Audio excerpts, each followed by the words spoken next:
Let me start just by telling you a little bit about myself. I'm a German Jew. I was born after the war, and I lived in the Washington Heights section of Manhattan, which some of you may know. It's in northern Manhattan. It's where many of the German Jewish survivors of the war settled. My first language was German. I didn't speak English until I was 5 years old. We lived with my grandmother and my uncle who didn't speak English. You could live in Washington Heights and never speak English because it was like living in a European shtetl. The Grünspecht butcher shop and the fish store and the dairy were all German-speaking. The newspaper was the Aufbau, which was a German newspaper. So the Holocaust was really kind of the baffling but still iconic story of my childhood. It was, for me and my brother, a subject of kind of nervous, adult, hushed conversation. The Holocaust was frightening, it was mysterious, it was impossible to grasp, yet it was everywhere. It was the atmosphere. There was a kind of an awkward gracelessness on the part of the adults and a kind of furtiveness on their part that I now recognize as a post-traumatic stress disorder that really everybody suffered after the war. It was the unacknowledged elephant in the living room. It was huge, but it was shrouded. I'm especially compelled, as I've gotten older, I was especially compelled by this notion of rescuers. And both of my books are about rescuers. My nonfiction, Life in a Jar, is about Irena Sendler, a Polish Catholic social worker who organized a network of rescuers to save 2,500 Jewish children from the Warsaw Ghetto. And my historical fiction, Before the Court of Heaven, includes material about the Varian Fry Rescue Network during wartime France that enabled more than 2,000 anti-Nazi and Jewish refugees to flee Vichy France. Varian Fry is the first American to be recognized as righteous among the nations by Yad Vashem. Elie Wiesel said, "Who listens to a witness becomes a witness." When I wrote Life in a Jar, and after interviewing Irena Sendler and some of the children that she rescued from the Warsaw Ghetto, I found my mission with regards to the Holocaust as a witness, tasked with telling this story in whatever way that I can. Life in a Jar is nonfiction about Irena Sendler and 3 Kansas girls who rescued Irena's forgotten story. Before the Court of Heaven is fiction inspired and informed by the history of how Germany's Weimar democracy became the Third Reich. This history is compelling and, unfortunately, a cautionary tale for today. As a pediatrician, I immunize against microbial disease. As a writer, I invoke memory as our best immunization against the atrocities humans inflict upon each other. An ethical immunization that fosters respect, love, and justice against the disease of intolerance, hatred, and violence. I'm troubled by what the Spanish writer George Santayana said, "Those who cannot remember the past are condemned to repeat it." Santayana enjoins us to recognize the echoes of painful history and do what we can to prevent its recurrence. History is cyclical, but we can never anticipate how recurrence will manifest. One thing for sure is it's never identical. I don't think Santayana got it quite right. History doesn't so much repeat as mutate, not unlike a flu virus, and so we are unprepared. This is the 100th anniversary of the flu pandemic of 1918. 50% of the deaths in the flu pandemic were healthy young people. Healthy democracies, such as our 242-year experiment, are not immune to catastrophe. Mark Twain articulated this wisdom in his own inimitable way. He said, "History doesn't repeat itself, but it often rhymes." And my favorite of all versions of this is from Edward Galeano, a Uruguayan journalist, writer, and a novelist, who said, "History never really says goodbye. History says, see you later."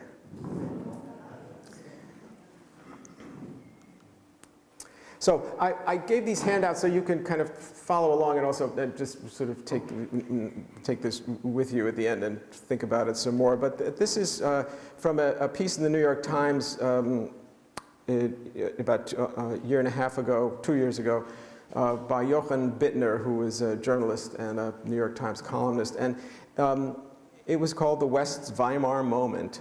And he tried to identify the four conditions that cleared the path for the fall of the Weimar democracy and the rise of the Third Reich. I would suggest that, though not identical, these conditions exist again today. Now, I'm a physician, I'm a scientist, I am evidence-based. I do not subscribe to conspiracy theories, but I worry. Today, democracy in all its manifestations is under assault and in retreat around the world. Authoritarian rule is increasingly prevalent and, more disturbing still, acceptable. In Germany in last September, the Alternative for Germany far-right party won 13% of the vote.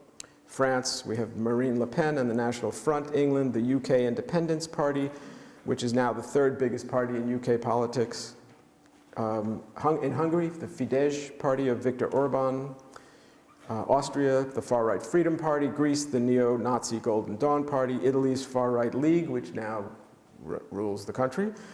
In Russia, Putin is now the Tsar of Russia again. Turkey, Recep Tayyip Erdogan.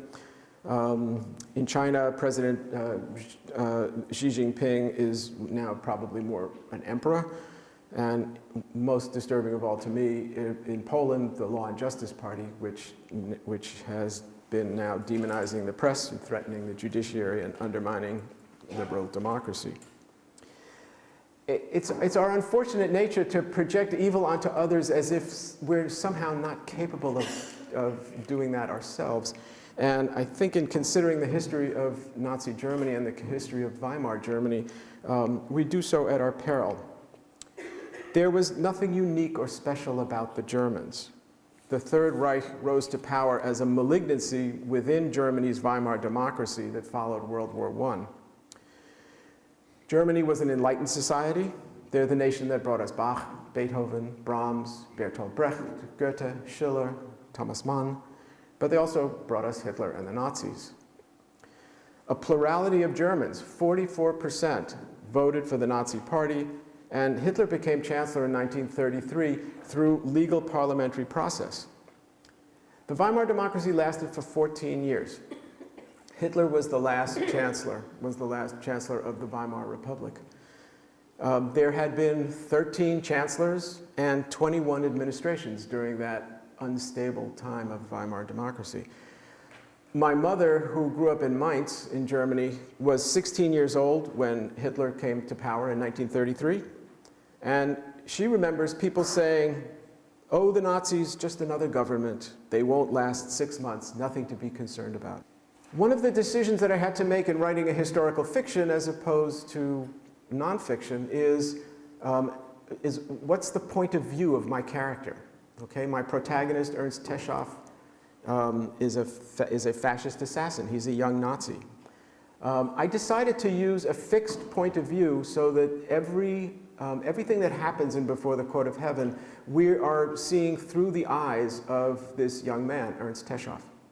I wanted to get into the head of a young Nazi and to be with his family, with his friends, with his co-conspirators, and with his community, to understand how it could be that ordinary people could become complicit in extraordinary crimes. This is not just one young man's aberration. This is a whole nation's aberration. So we're with Ernst. We see the world through his eyes, from before World War I to the Holocaust and World War II. That fixed point of view also allows for a unique way of looking at the long arc of Ernst's atonement and redemption. In the background of the novel is the Weimar Republic and the gathering storm of Nazism. I did a ton of research to put this book together. It took me 25 years to write, so I think I'm probably the slowest writer in America.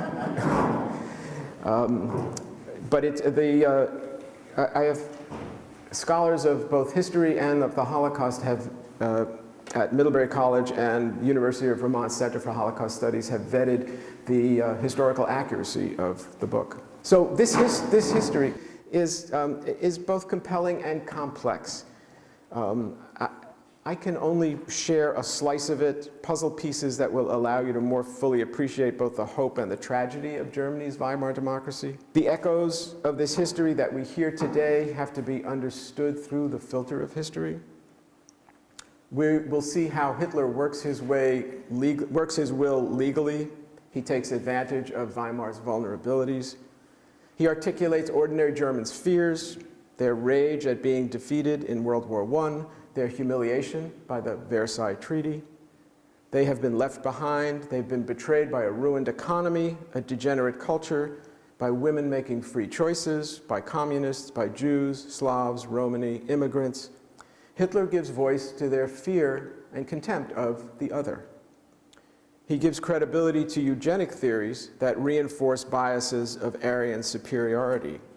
And in exchange, the German people, ordinary people no different than you or I, give Hitler the reins of a dictatorship that would carry out the Holocaust. The Holocaust really begins with Weimar's tragic failure before a single Jew is murdered.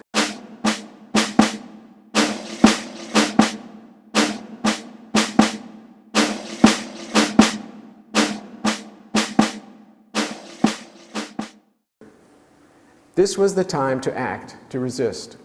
Civil passivity allowed the Nazis to flourish. The Weimar period was a period of economic anxiety, of cultural quarrels, of political polarization. Germans hoped and Hitler promised, and these are Hitler's words, to return Germany to its national greatness.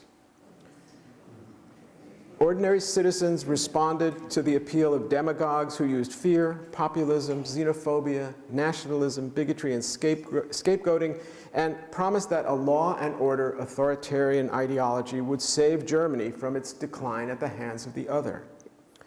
Hitler's campaign depended on fear. He utilized inaccurate historical analyses and outright lies to mobilize a vulnerable population. Hitler threatened the judiciary, he demonized the press, he developed a propaganda campaign of savage efficacy. Joseph Goebbels, his propaganda minister, was the first person to realize the power of the radio as a propaganda tool. And one of the earliest things that the Nazis did was to provide these very cheap radios for the population. And this was already in 1933 and 1934. They were called Volksempfänger, or people's receivers, and it was like the Twitter of the day. But it wasn't all Hitler. He was necessary, but he was not sufficient for the rise of Nazism. There were at least two additional phenomena. First, that the German people chose Hitler and the Nazis, and that the Weimar democracy itself contained the seeds of its own destruction. And we have to understand this history as an immunization against recurrence. Before the Court of Heaven spans an epoch in Germany from before World War I to revolution and unrest after World War I, to the fragile Weimar democracy, the rise of the Nazis, World War II, and the Holocaust. My title, Before the Court of Heaven, has a double meaning. So let me tell you where this story first came from. It started in 1992 when I attended a Yom Kippur service at Middlebury College, and the rabbi gave the sermon for this Yom Kippur service. Now, Yom Kippur is the holiest day of the Jewish year. It's not a time where you expect to hear about a Nazi assassin. So he gave the sermon about this young man, Ernst Teschow, a young fascist assassin, an early Nazi, and his turn from evil and his redemption. So on Yom Kippur, it's a day of atonement. It's a day where one pleads before the court of heaven for forgiveness for sins against God. But sins against our fellow humans must be confessed and atoned person to person. So how does one do that after murdering someone? What does that atonement look like? The redemption that must precede, that is, before the court of heaven.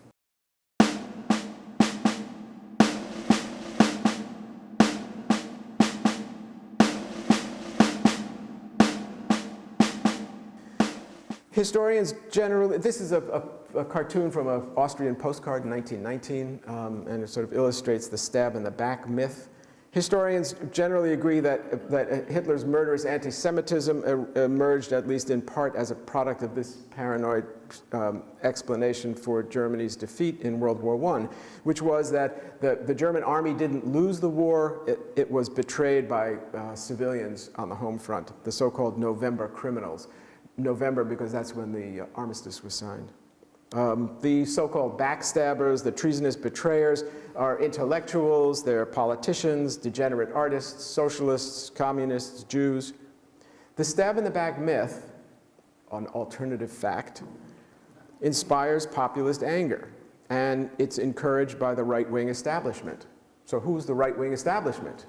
These are monarchists who would like to see Kaiser Wilhelm back on the throne.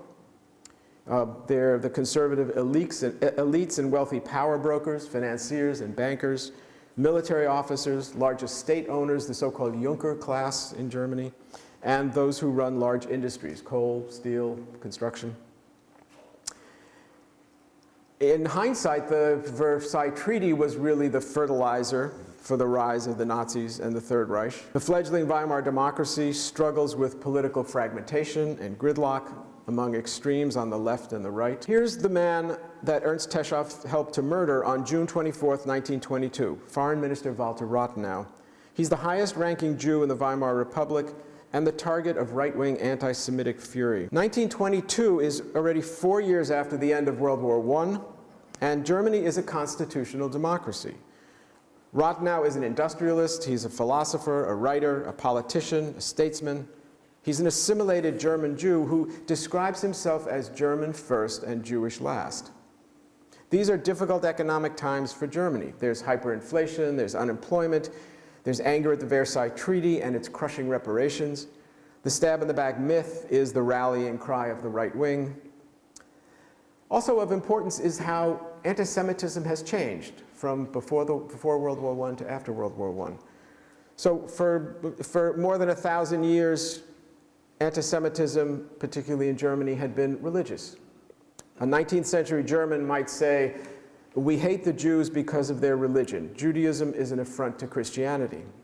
Jews killed Jesus. Jews make matzah from the blood of Christian children, the so-called blood libel. In the post-war period, anti-Semitism takes on the added dimension of racial bigotry against Jews as a genetically distinct and inferior race, the so-called Untermensch, or subhumans.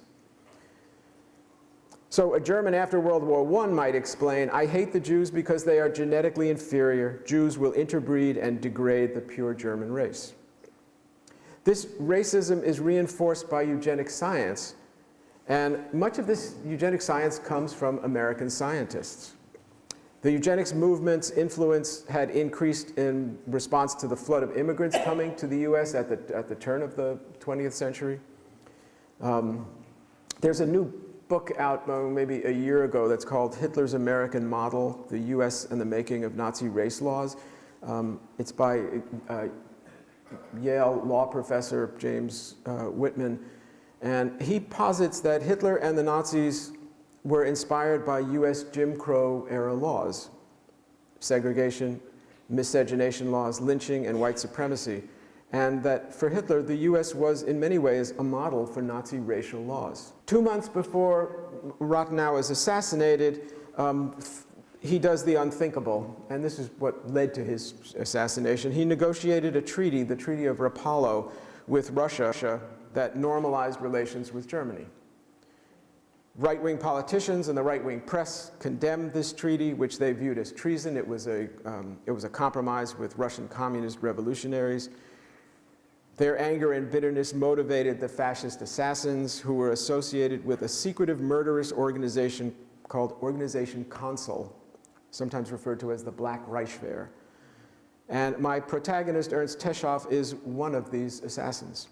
And on June 24th, 1922, they killed Rathenau.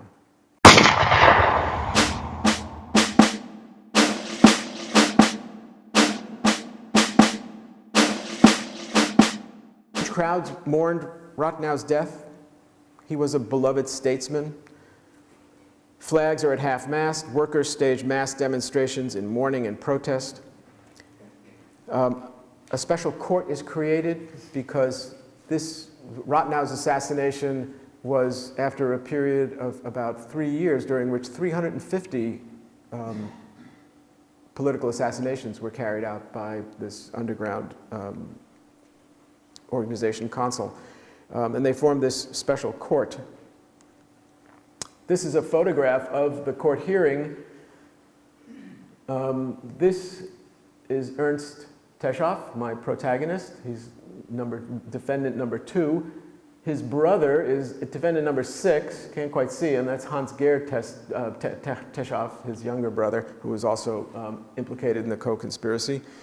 I felt, when I heard this story as a Yom Kippur sermon, I was really deeply moved and inspired to find out some more information about this. So I started doing some research, and I came across some primary evidence of microfilm transcripts from the National Archives of Ernst Teschoff's arrest, his interrogation, and the transcripts of this trial. Some of them were handwritten. This is an example of some of that. I sat with a friend of mine, Marita Schein, who is a German woman in Middlebury. We sat every Tuesday in the Ilsley Library, going frame by frame through these transcripts and translating them. This is like finding gold for a writer. I mean, to have my protagonist's actual dialogue, to have actual information about him, about his family, about the co-conspirators in this trial, to make his dialogue be true to who this person actually historically was. I read newspaper accounts and scholarly works of the trial and of Weimar Germany, and this history grew larger and more fantastic. This trial was in all the major newspapers of the world, and in some cases it was front page, and I'm going to read you something about that in a second.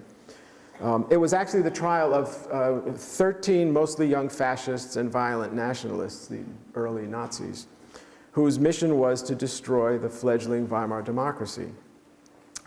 It's really a window on the early tumultuous years of Germany's Weimar Republic, and it reveals the earliest omens and manifestations of Nazism festering within this fragile democracy. Rathenau's elderly mother, Matilda Rathenau, who attends Ernst's trial. She attends this trial. She's sitting there every day except the last day. And before he is sentenced, she asks that her letter to Ernst's mother, this is a letter from Rathenau's mother to Ernst's mother, she asks that it be read aloud in court. This was the headline in the German newspaper the next day. Brief reading, I'm going to read. Dr. Hahn is Ernst's lawyer. For the first time in 2 weeks of proceedings, Frau Rathenau's chair in the gallery was conspicuously empty. Dr. Hahn adjusted his reading glasses. He began, Frau Rathenau addressed this letter to Frau Teschoff on July 3rd, only 9 days after the assassination. My dear Frau Teschoff, in grief unspeakable, I give you my hand, you of all women the most pitiable. Say to your son that in the name and spirit of him he has murdered, I forgive, even as God may forgive. If, before an earthly judge, he make a full and frank confession of his guilt, and before a heavenly one repent. Had he known my son, the noblest man earth bore, he would rather have turned the weapon on himself than on him. May these words give peace to your soul, Matilda Rathenau. The silence, as dense as fog on the hovel, was metered by the subtle beat of ceiling fans. A woman coughed in the shadow under the balcony. It seemed a signal for everyone to exhale at once, their breath becoming the rustle of clothes, the clearing of throats, sniffles, white handkerchiefs fluttering. Dr. Hahn folded the letter carefully, then wiped his pince nez and said, Ernst Teschoff has confessed the whole truth to his earthly judges, and he will answer before his heavenly judge. I ask the court to pass judgment in the spirit of Frau Rathenau's letter. Ernst looked to the empty chair from which Frau Rathenau had presided over the court as surely as the judges. He resisted her words, but they pried into him like a thief picking the lock of his heart. So Ernst takes this letter to prison with him. He doesn't understand it. He goes to prison as a young fascist assassin, but something happens to him.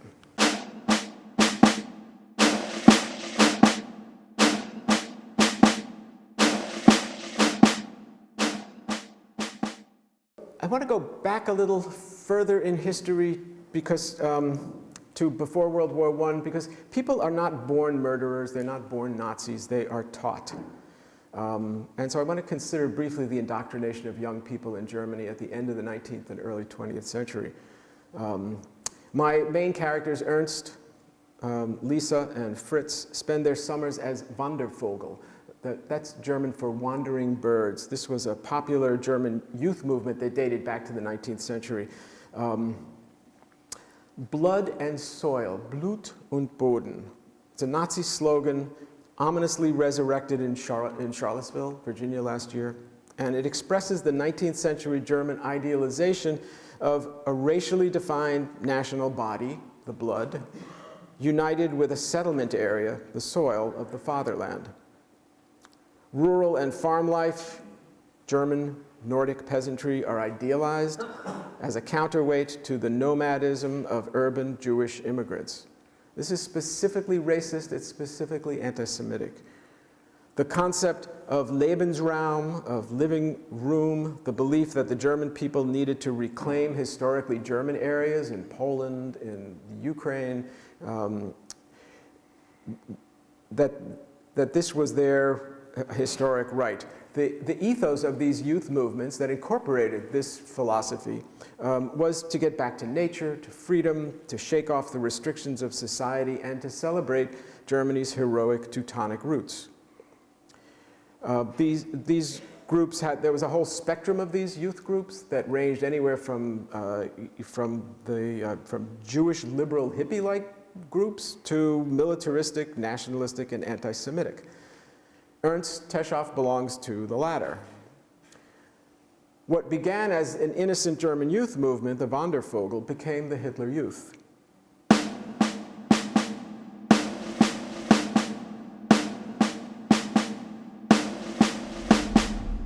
During World War I and after the 1917 Russian Revolution, the Eastern Russian front collapsed.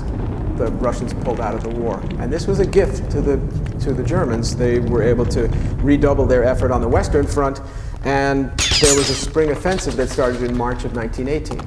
The Germans almost won World War I. They came very close. They came within 40 miles of Paris, with this offensive. If it hadn't been for the United States entry into the war in 1917, the outcome might have been very different.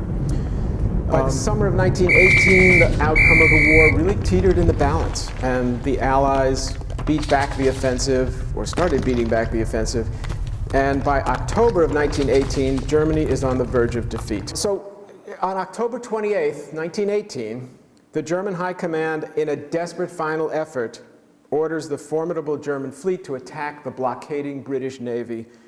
The German fleet has been blockaded since 1916 at the Battle of Jutland. And this is a remarkable bit of history, and again, I couldn't have made this up.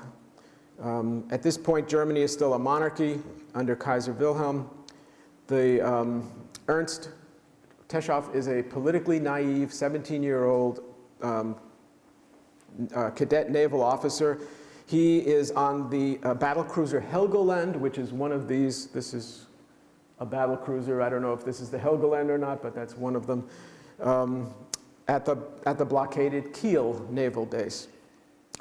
And Ernst is in charge of the men in the boiler room of the battleship. He gives the order, which came throughout the fleet, that the fleet was going to sail and engage the British fleet. And there is a fleet-wide mutiny. The sailors refuse. And this mutiny is successful. Within 2 weeks, the German war effort collapses, the Kaiser abdicates the throne, and Germany is declared a republic. It surrenders and signs the armistice. But in Germany, there's no peace after the armistice is signed.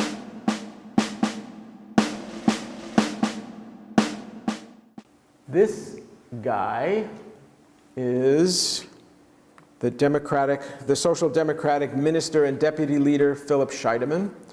He hears that when this photograph was taken, there are huge crowds gathered outside the Reichstag. This is the exterior of the Reichstag. The communists have been in revolt from the mutiny that started 2 weeks before that. And Scheidemann hears a rumor that the communists are about to declare Germany a Soviet republic. So to preempt this declaration from the communists, he, in a panic, rushes to this balcony and makes a spontaneous speech to the thousands gathered outside.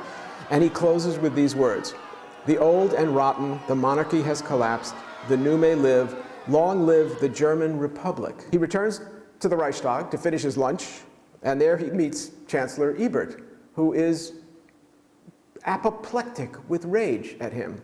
He pounds the table with his fist and he shouts at him for all to hear, "You have no right to proclaim the Republic. What becomes of Germany, a republic, or whatever, that is for the Constituent Assembly to decide."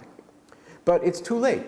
The Republic has been prematurely born, and the German Revolution escalates.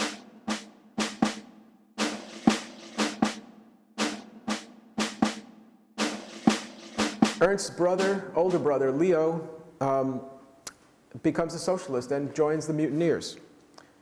Within a week of the mutiny, the socialist red flag flies above every naval vessel in the two ports, Kiel and Wilhelmshaven. Revolutionary Sailors Council takes control of the base. 40,000 sailors, soldiers, and dock workers are involved in the mutiny. Word spreads and more join the revolt. This is a map of Germany, of where the soldiers and sailors councils. These are revolutionary councils. Most of them are either socialist or communist, and they're advocating for Germany to become a Soviet republic. Here are the dates when each of these councils formed, and you can see that they are within 2 weeks of the mutiny occurring. That's how fast this revolutionary fervor spread throughout Germany. And you can see where all of these are located. So Germany was ripe for a communist overthrow, for a communist revolution. There are pitched battles in the street now. In the anxiety of the moment, the communist revolution seems poised to really overthrow the government. And the Chancellor, Ebert, makes a fatal, if understandable, misstep. This would be one of those political blunders that's in that first list of 4 criteria. What he does is he forms an alliance with extreme right-wing paramilitary militias, the so-called Freikorps, or Freikorps, to take military action against these revolutionary councils and against the communists. And Ernst joins the Freikorps. This is the New York Times headline on the day after the armistice is signed. And just to give you a sense of what happens in one day in German history. The armistice is signed, end of the war. Berlin seized by revolutionists, new chancellor begs for order, ousted Kaiser flees to Holland. I mean, how much more can happen in one day? And the consequences of this are compelling and astounding. More soldiers join the workers. Now these are soldiers who have returned from the war, and they're throwing down their weapons and they're taking up a cause with the mutineers. The German communists call themselves Spartacists, and they take the name from the Roman slave Spartacus, who in 72 BC led a revolt against the Roman state. They're led by, their 2 leaders are Karl Liebknecht and Red Rosa Luxemburg. So during these last 2 months of 1918, there's a standoff between the government and the left-wing revolutionaries. The government's patience starts to wear thin. Ebert orders some of the returning troops to confront these revolutionaries, but the war is lost. The troops are tired, they're dispirited, it's almost Christmas, and many of them refuse to fight, and they disperse.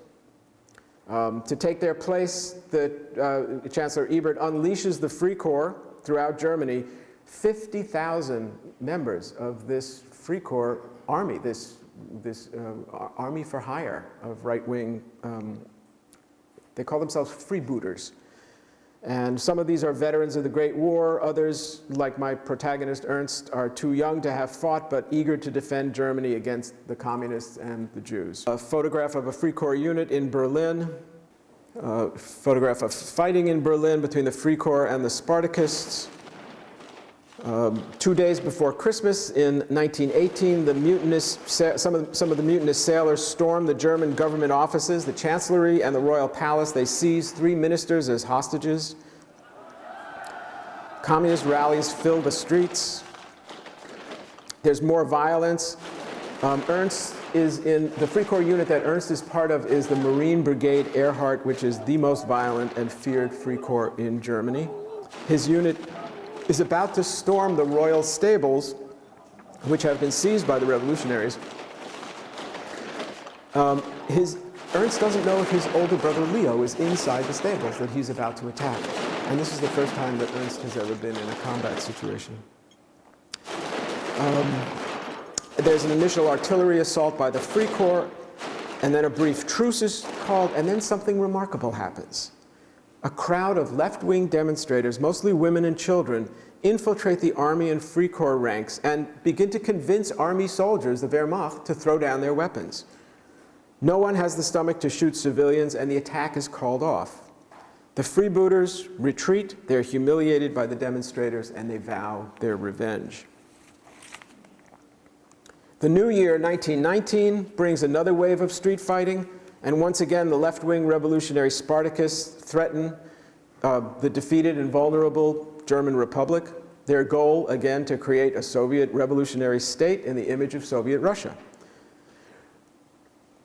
They take to the barricades again. The army is called in. Once again, the army proves unreliable, and defeated soldiers refuse to fight against their brothers. There are huge demonstrations. The masses carry placards and banners pleading with the army troops, Brüder, nicht schießen, brothers, don't shoot. So Germany's new democracy and the leadership has made this sort of devil's bargain with the Free Corps, who are eager to fight those who have betrayed Germany.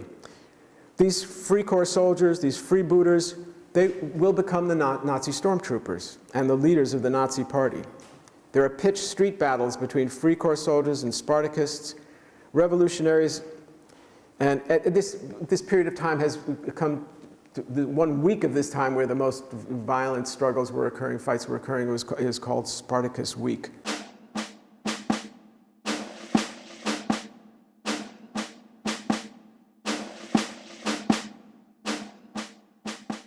Spartacus demonstrations began again on January 4th, 1919, and 2 days later, another general strike paralyzed Berlin. Once again, stores and factories closed. Transport and electricity were idled. Karl Liebknecht and the other left-wing leaders decided the time for a Soviet revolution had come.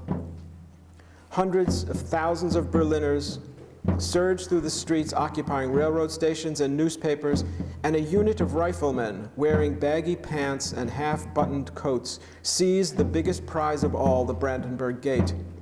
They were a ragtag army with berets and old fedoras in place of steel helmets, galoshes and exhausted trench boots marching out of step, rifles held at every angle.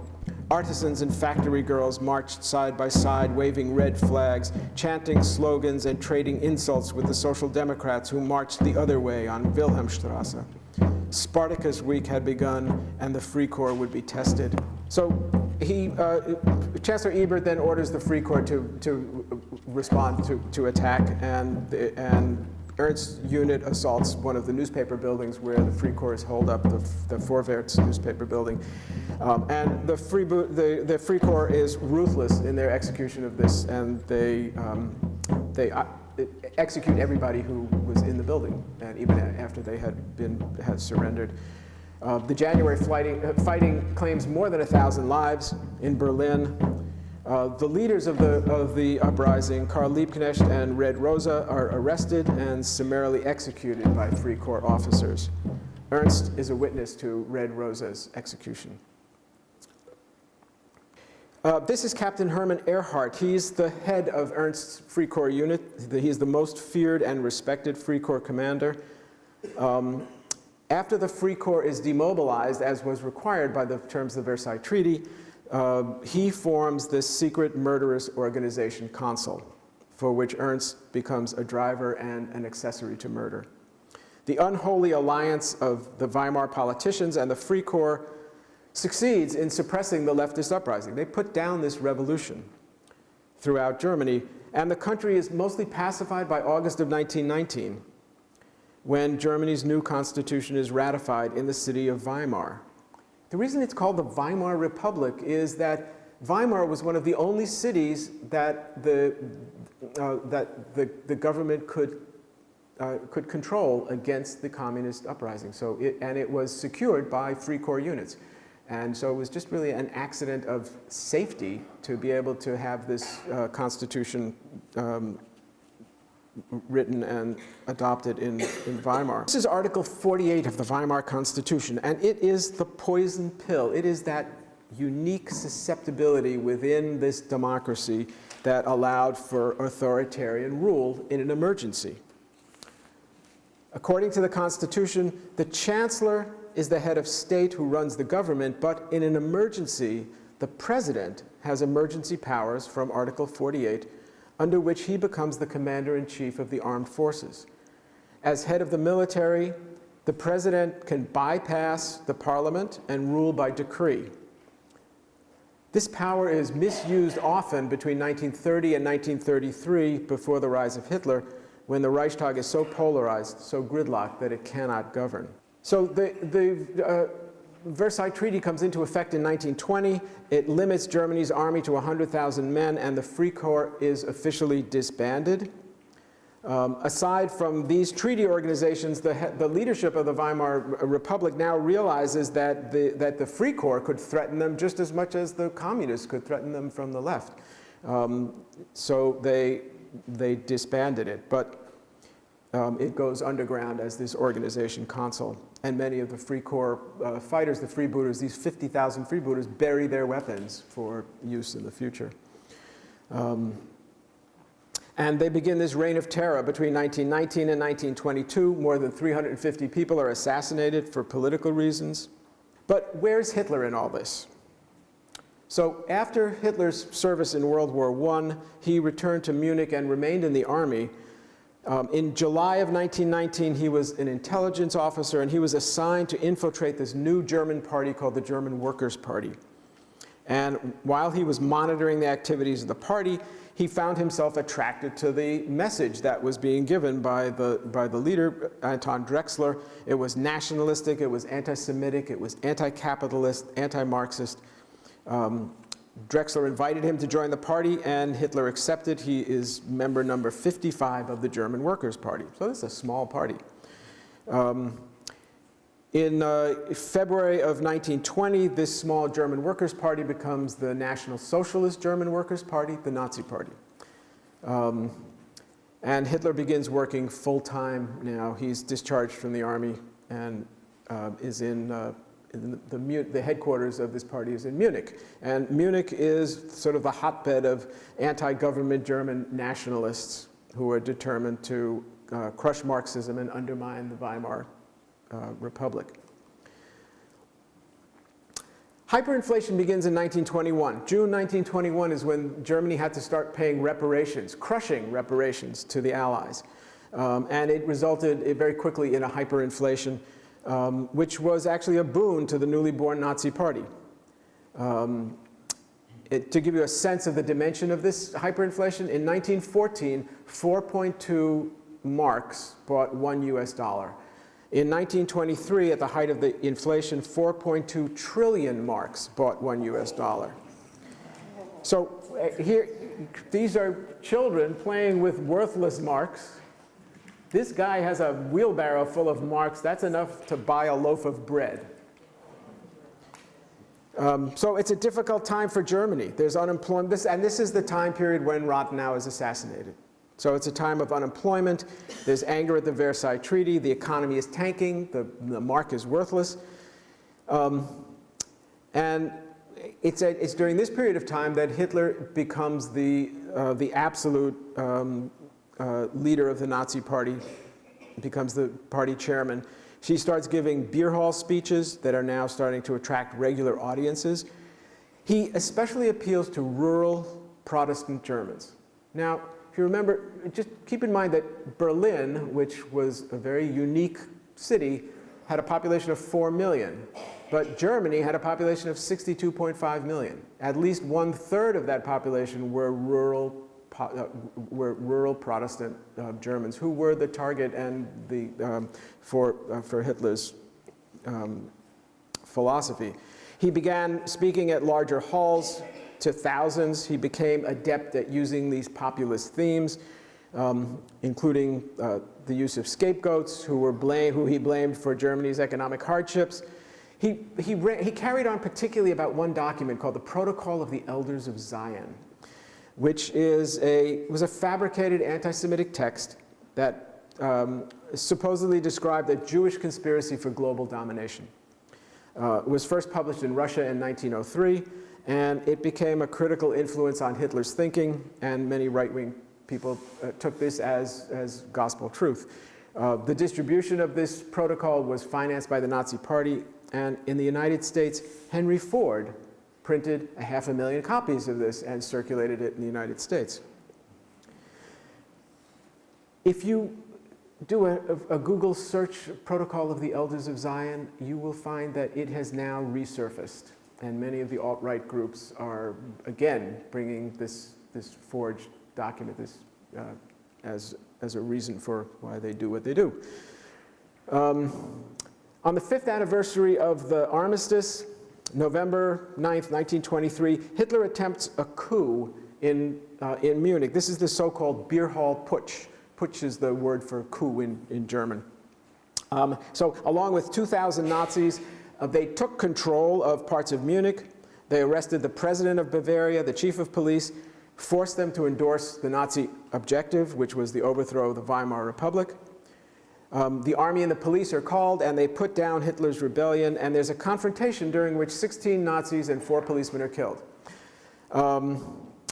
Hitler is walking arm in arm with his political advisor, a guy named Max von Schubner-Richter, who is killed. And I have often wondered if they had only held arms the other way, how history would be different. But so Hitler's arrested, he goes on trial, and he benefits from this disaster because he has, first of all, a 24-day trial, which grants him the attention of the German people and gives him a platform for his nationalist philosophy. He's found guilty of treason. He's sentenced to 5 years in prison. He uses his time in prison to dictate Mein Kampf and is released after only 9 months because of much of the judiciary, or some of the judiciary, was under right-wing control. The final benefit, and perhaps the most profound, was his insight that the path to power was through legitimate means, through legislative means, and rather than revolution or force. So this is 1924. Hitler is still a footnote. He's a transient extremist. He's a crackpot. In the 1924 elections, the Nazis get 3% of the vote. The newspapermen referred to him as a buffoon, as a pathetic dunderhead, as a half-insane rascal. So there's also a cultural dimension to Weimar that encourages the rise of Nazism. In the late 1920s, Germany is the leading center of the avant-garde. It's the birthplace of Expressionism in painting, Kandinsky, Franz Marc, Paul Klee, the atonal music of Arnold Schoenberg and Alban Berg, the jazz-influenced works of Paul Hindemith and Kurt Weill, experimental films and expressionist films such as The Cabinet of Dr. Caligari and Nosferatu bring expressionism to cinema. In 1928 is the premiere of the Threepenny Opera, Bertolt Brecht and Kurt Weill. This is a photograph of the first International Dada Fair, a radical modern art movement. This is a stuffed mannequin dressed in a soldier's uniform with the head of a pig hanging from the ceiling. Dada is an art form of chaos and irrationality. It's of destruction and sacrilege. It's really a reaction to the horrors of World War I and both the post-war economic and moral crisis. It's very weird. It's influenced by Cubism, Picasso and Braque. It's anti-war, it's anti-nationalist, and it's associated with the extreme left. One of the more famous painters of the Dada period was George Grosz, who was a prominent member of the Berlin Dada group and a communist. And he draws biting caricatures of fat businessmen, wounded soldiers, prostitutes, sex crimes, and orgies. The expatriate African-American performer Josephine Baker is an overnight sensation in Berlin's risque cabaret scene. By the way, there is a cabaret scene in Before the Court of Heaven, which I just had the most fun writing, because again, you couldn't make up what happened in the cabarets in Berlin in the 20s. It was crazy time. Josephine Baker was also most famous for her banana costume. She just wore bananas, nothing else. The Nazis, of course, viewed this as degenerate art, product of a degenerate new culture. And their response was partially from a conservative aesthetic, but it was also their determination to use art as a propaganda weapon. And in this regard, they had the support of the Protestant Church, because this was taking a stand against a secular, liberal culture and an excessive culture.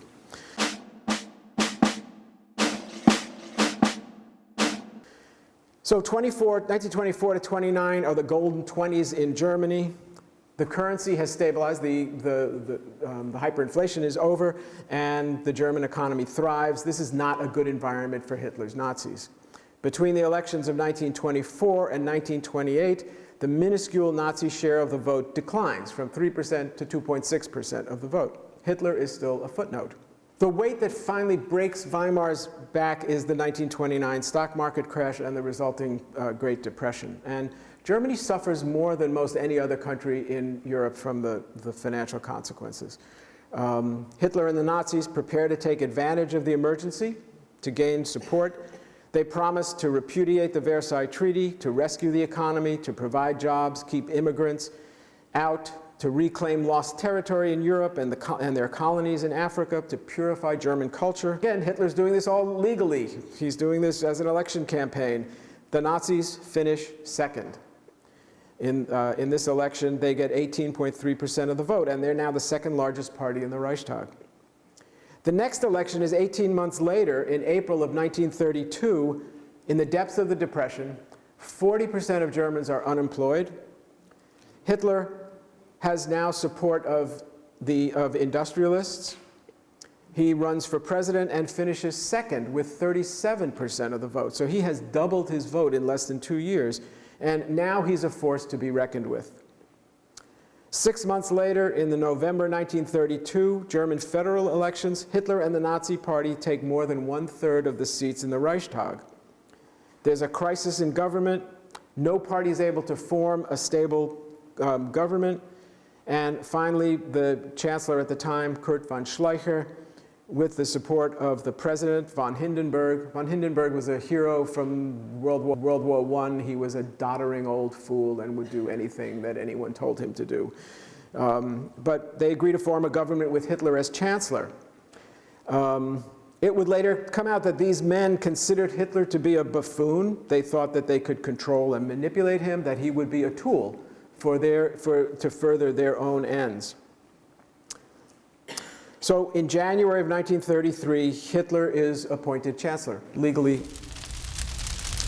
Now, here is how quickly a democracy becomes a dictatorship. A month after Hitler becomes chancellor, the Reichstag is set afire, maybe by a lone deranged Dutch anarchist or by the Nazis themselves. James Madison, our fourth president, warned, "Tyranny arises on some favorable emergency." The February 27, 1933 Reichstag fire in Berlin was, for Hitler and the Nazis, just such a favorable emergency. Hitler blames the communists, he suspends civil liberties, and begins mass arrests. He uses charges of terrorism as a catalyst for regime change. And in a 2-month period from January to March of 1933, and how the consolidation of this dictatorship began. Concentration camps were established for political prisoners at Hitler's urging and under Article 48. Again, he's acting perfectly legally. He and President von Hindenburg enact the Reichstag Fire Decree, which suspends basic rights and civil liberties and allows for detention without trial. The activities of the German Communist Party are suppressed. More than 4,000 people are arrested. 1 week after the fire, the election of March 5th, 1933, the Nazi Party wins 44% of the vote. 3 weeks after this election, Hitler's government brings what's called the Enabling Act to a vote in the newly elected Reichstag, and Hindenburg signs it. This Enabling Act, which officially titled the Law to Remedy the Distress of People and the Reich, gives Hitler's cabinet the power to enact laws, even ones that deviate from the Weimar Constitution, without the consent of the Reichstag for 4 years. The Third Reich is born. By the summer of 1934, 1.5 years later, there are hundreds of thousands of Nazi opponents in concentration camps.